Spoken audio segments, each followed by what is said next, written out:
Assalamualaikum warahmatullahi wabarakatuh. Selamat pagi teman-teman level 7. Sudah siapkah menerima pembelajaran hari ini? Harapannya teman-teman dapat siap ya, dan selalu semangat. Semoga selalu dalam keadaan sehat juga ya. Amin. Baik, kita mulai pembelajaran kali ini dengan membaca basmalah. Bismillahirrahmanirrahim.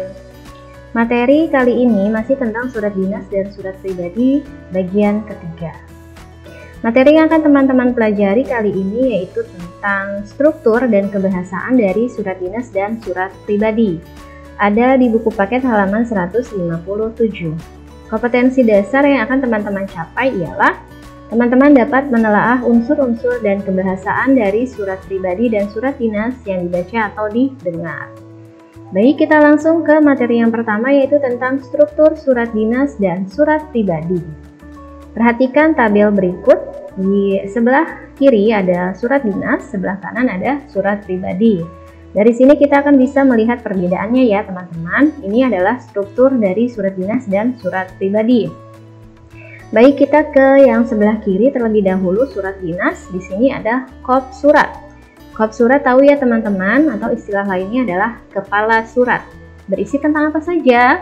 Di kepala surat atau kop surat ini biasanya berisi tentang instansi, lembaga atau perusahaan, kemudian disertai dengan alamat perusahaan tersebut, nomor telepon atau email.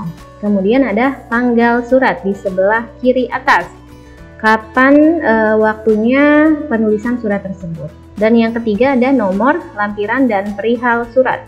Nomor surat di sini katakanlah lembaganya adalah lembaga sekolah ya, SMP IT Tunas Harapan Ilahi ingin membuat surat. Surat yang terakhir dibuat itu surat PTS ya teman-teman, katakanlah nomor 10. Nanti ketika ingin PTS, SMP IT THI akan mengeluarkan surat lagi. Berarti nomor surat berikutnya adalah nomor 11, betul. Nomornya 11 garis miring, pemberitahuan bisa disingkat PEM. Kemudian garis miring, nama lembaganya yaitu SMP IT strip THI garis miring, dibuatnya surat tersebut yaitu bulan November. November adalah bulan 11, ditulisnya dengan angka Romawi 11. Kemudian garis miring tahun penulisan surat 2020. Dan berikutnya ada lampiran surat. Biasanya dalam surat pemberitahuan PTS ya disertakan lampirannya. Lampirannya berupa apa? Lampirannya bisa berupa kisi-kisi. Kemudian lampirannya bisa berupa juga jadwal pelajaran PTS. Dan yang terakhir ada perihal surat. Isi surat tersebut berisi tentang apa atau perihalnya tentang apa? Tentang pemberitahuan PTS. Dan yang berikutnya ada alamat surat. Alamat surat di sini ialah posisi atau keberadaan si penerima surat. Kalau dari surat dinas ini contohnya ada yang terhormat manajer area Yogyakarta di tempat ya. Kemudian ada salam pembuka. Salam pembuka di surat dinas adalah dengan hormat atau yang lain sebagainya ya. Kemudian ada isi surat. Isi surat berisi pendahuluan, isi atau inti, dan penutup. Kemudian ada salam penutup. Kalau salam pembuka dengan hormat, salam penutupnya hormat kami dan si pengirim surat, misalnya tertanda Dr. Subagio, misalnya seperti itu. Ada sebelah kanan surat pribadi. Kita lihat di sini tidak ada kop surat ya, karena ini bukan merupakan urusan kedinasan atau bukan masalah dari lembaga atau organisasi. Jadi tidak diperlukan kop surat karena ini menyangkut tentang hal-hal yang bersifat pribadi. Di sini hanya ada tempat dan tanggal surat. Tempat dan tanggal surat misalnya, kalau dari contoh yang telah kita pelajari sebelumnya ya, ada Ineke dan Fatmawati ya, Bandung 14 Desember 2015. Kemudian alamat surat, alamat si penerima surat di mana? Di Palembang ya. Untuk sahabatku Fatmawati di Palembang. Kemudian ada salam pembuka. Salam pembuka di surat pribadi bisa bebas ya, bisa apa saja. Kalau di sini contohnya ada salam kangen ya. Kemudian ada isi surat, ada pendahuluan, sama ya, di isi surat itu ada pendahuluan, isi, penutup surat. Kemudian ada salam penutup juga. Salam penutupnya bisa salam hangat, salam sayang, dan sebagainya. Nah, itu dia ya teman-teman. Jadi teman-teman bisa membedakan antara struktur surat dinas dan surat pribadi. Berikutnya, kebahasaan. Ini materi berikutnya ya teman-teman, kebahasaan surat dinas dan surat pribadi. Surat dinas bersifat resmi atau formal. Ragam bahasa yang digunakannya adalah ragam bahasa baku. Ragam bahasa Indonesia baku adalah ragam bahasa yang sesuai dengan standar kaidah bahasa Indonesia. Acuan bahasa itu baku atau tidak itu beracu pada Kamus Besar Bahasa Indonesia, atau juga bisa ejaan yang disempurnakan dan lain sebagainya. Pada surat sering kita jumpai penggunaan singkatan dan akronim. Ternyata itu berbeda loh teman-teman. Apa bedanya? Kita lihat di sini. Singkatan adalah bentuk pendek dari satu kata. Jadi ketika teman-teman mau menyingkat sesuatu, itu berarti katanya harus satu kata saja. Satu kata terdiri dari satu huruf atau lebih. Contohnya ada kata bapak. Kemudian kita mau buat singkatannya. Singkatannya menjadi 3 huruf, yaitu B, P, K.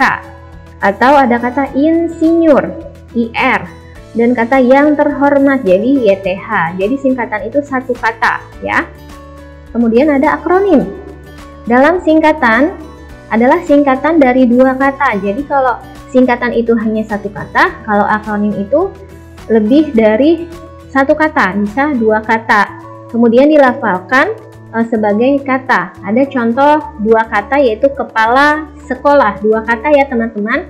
Kemudian diakronimkan menjadi KEPSEK, menjadi kata KEPSEK. Ada juga OSIS, organisasi intrasekolah. Nah, itu diakronimkan jadi OSIS. Dan ada pemilu. Boleh teman-teman mencari singkatan dan akronim yang lain. Tambahan info bahasa. Bahasa surat dinas bersifat resmi, mengikuti kaidah bahasa Indonesia baku ya, yang tadi kita sudah sampaikan. Namun, kita sering atau menemukan penggunaan kalimat yang sebenarnya kurang tepat karena dari aspek kebakuan, tetapi sering digunakan dalam surat. Kita lihat di sini, ada 3 kolom. Nah, perhatikan beberapa kalimat berikut ini. Ada kata atau ada kalimat bersama ini kami beritahukan kepada Bapak bahwa. Nah, kalimat bersama ini mengandung makna seiring atau dengan ini, yang berarti ada bersama surat. Jadi selain si surat itu ada yang disertakan atau diikutkan. Ya. Kemudian padahal kabar tersebut tertulis di dalam surat, sehingga kalimat yang lebih tepat seharusnya adalah dengan ini kami beritahukan kepada Bapak bahwa, atau dengan surat ini kami beritahukan kepada Bapak bahwa. Jadi bukan bersama surat ini. Kalau bersama itu berarti ada yang mengikutinya. Ya, berikutnya ada menjawab surat saudara yang dikirim pada tanggal. Nah, kalimat di atas itu kurang tepat karena yang dijawab adalah bukan surat, melainkan apa? Pertanyaan pada surat. Kalimat yang tepat adalah membalas surat saudara yang dikirim pada tanggal, atau menjawab pertanyaan saudara dalam surat tanggal, seperti itu. Dan yang terakhir ada berhubung kondisi saya yang kurang sehat. Kata berhubung bisa ditambahkan dengan kata dengan. Jadi kalimatnya adalah berhubung dengan kondisi saya yang kurang sehat, atau karena kondisi saya yang kurang sehat, dan seterusnya dan seterusnya. Itu ya teman-teman.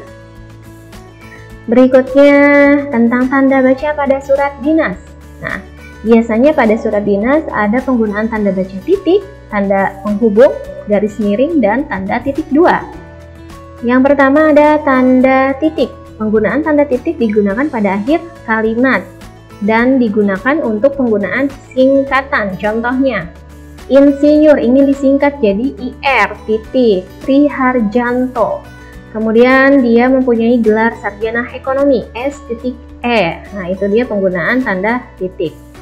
Kemudian tanda hubung. Nah, tanda hubung ya teman-teman, tanda strip menjelaskan hubungan bagian kata. Contohnya di sini ada di nomor surat 239. pemberitahuan. Kemudian ada SMP untuk hubungan kata ya, memperjelas hubungan kata. SMP THI ya. Kemudian bulannya ini adalah bulan 10 ya, jadi pakai angka Romawi huruf X 2020. Berikutnya ada tanda garis miring, garing, untuk memisahkan nomor surat. Itu tadi ya teman-teman.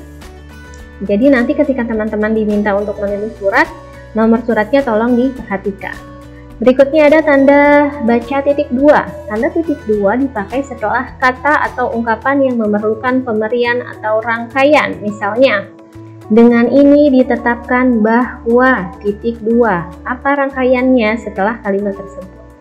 Tanda titik 2 juga dipakai sesudah kata atau ungkapan yang memerlukan pemeran. Misalnya tadi, kami akan, misalnya di surat dinas ya teman-teman, yang kita ketahui di sini ada pengangkatan kepala koordinator Yogyakarta, maka dengan ini ditetapkan bahwa nama titik 2 berarti kan diperlukan pemeran. Pemerannya siapa nih? Insinyur Tri Harjanto. Jadi penggunaan titik 2 seperti itu ya teman-teman. Baik, cukup sekian pertemuan kali ini. Harapannya teman-teman dapat memahaminya dengan baik. Silakan tinggalkan pertanyaan pada kolom komentar jika ada pertanyaan. Terima kasih atas perhatiannya. Salam sehat selalu, semoga dalam lindungan Allah. Amin. Sekian dari Ibu. Wassalamualaikum warahmatullahi wabarakatuh.